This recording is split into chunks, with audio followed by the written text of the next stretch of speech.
दोस्तों बात करने वाले हैं बिनानी इंडस्ट्री स्टॉक के बारे में। देखो स्टॉक के बारे में दो सबसे इंपॉर्टेंट चीज बताने वाला हूं, एक तो स्टॉक के पिछले 5 साल के रिटर्न और एक स्टॉक के होल्डिंग पैटर्न के बारे में। अगर आप किसी भी स्टॉक के बारे में ये दो चीज बारीकी से जान लेते हो तो समझ लो आपने उस स्टॉक की 60 से लेकर 90% तक जो डीप फंडामेंटल एनालिसिस है वो कंप्लीट कर डाली। उसके बाद कोई भी फंडामेंटल करने की जरूरत नहीं। देखो स्टॉक के जो इंटरनल फंडामेंटल होते हैं वो स्टॉक को मजबूत करते हैं, लेकिन जो स्टॉक के रिटर्न होते हैं वो आपको फाइनेंशियली मजबूत करते हैं। इसलिए पिछले 5 साल के रिटर्न जरूर चेक करने चाहिए। अगर पिछले 5 साल के रिटर्न आप चेक करते हो तो वहां से आपको एक आइडिया मिल जाता है, एक पैटर्न मिल जाता है कि भाई वो स्टॉक शॉर्ट टर्म में ज्यादा प्रॉफिटेबल है या लॉन्ग टर्म में ज्यादा प्रॉफिटेबल है, या फिर वहां पे कौन कौन से ऐसे टाइम ड्यूरेशन है जहां पे आपको बढ़ बढ़ के गिरावट या फिर लॉस देखने को मिल सकता है, और उस स्टॉक में मैक्सिमम कितनी गिरावट आपको देखने को मिल सकती है और मैक्सिमम वो स्टॉक आपको कितना रिटर्न दे सकता है। इस सारी चीजों के बारे में आपको पता चल जाता है। दूसरा, उस स्टॉक के होल्डिंग पैटर्न के बारे में। देखो मैं पर्सनली उसी स्टॉक में इन्वेस्टमेंट करता हूं जहां पे मुझे प्रमोटर की होल्डिंग 50% या उससे ज्यादा मिलती है। अगर वहां पे एफआईआई का डेटा या उसकी होल्डिंग कम है तो मैं 40% तक एडजस्ट कर लेता हूं, क्योंकि उससे नीचे अगर मैं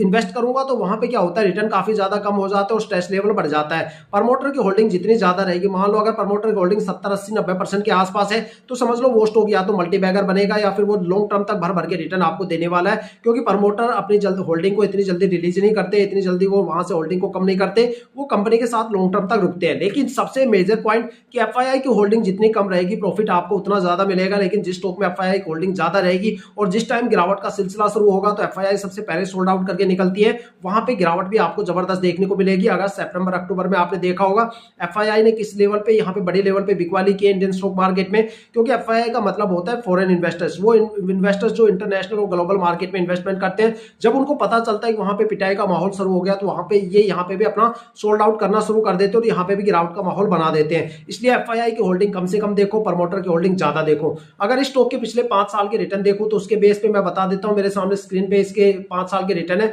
कि भाई शॉर्ट टर्म में स्टॉक में आपको कोई भी रिटर्न नहीं देखने को मिलेगा, 1 साल तक तो बिल्कुल भी नहीं, 1 1.5 साल तक। यहाँ पे कम से कम आपको एक माइनर सा रिटर्न लेने के लिए 2 साल तो होल्ड करना पड़ेगा स्टॉक को। देखा जाए तो पिछले 5 साल के रिटर्न भी इतने ज्यादा नहीं है, लेकिन पिछले 5 साल में इसने 1.25 गुना कर दिया इन्वेस्टर्स का पैसा, वो काफी बड़ी बात है। थोड़ा डिटेल में बताऊं तो एक वीक में स्टॉक में 3% की गिरावट देखने को मिली, एक महीने में स्टॉक में 1.25% की गिरावट देखने को मिली, 3 महीने में स्टॉक में करीब 19.5% की गिरावट देखने को मिली, 6 महीने में स्टॉक में करीब 5.25% की गिरावट देखने को मिली, 9 महीने में स्टॉक ने 4.5% के करीब रिटर्न दिया, 1 साल में स्टॉक में 4.25% की गिरावट देखने को मिली, 2 साल में स्टॉक ने 33.5% के करीब रिटर्न दिया, 3 साल में स्टॉक ने 33.5% के करीब रिटर्न दिया, 4 साल में भी स्टॉक ने 33.5% के करीब रिटर्न दिया और 5 साल में स्टॉक ने 131% का रिटर्न दिया। ठीक है, साथ में अगर इसके होल्डिंग पैटर्न के बारे में बात करें तो प्रमोटर की होल्डिंग 52.62% है, जो पिछले साल भी सेम थी, कोई भी चेंजेस नहीं है। एफआईआई की यहाँ पे होल्डिंग 0% है, ये सबसे पॉजिटिव पॉइंट हो गया। यहाँ पे पिछले साल होल्डिंग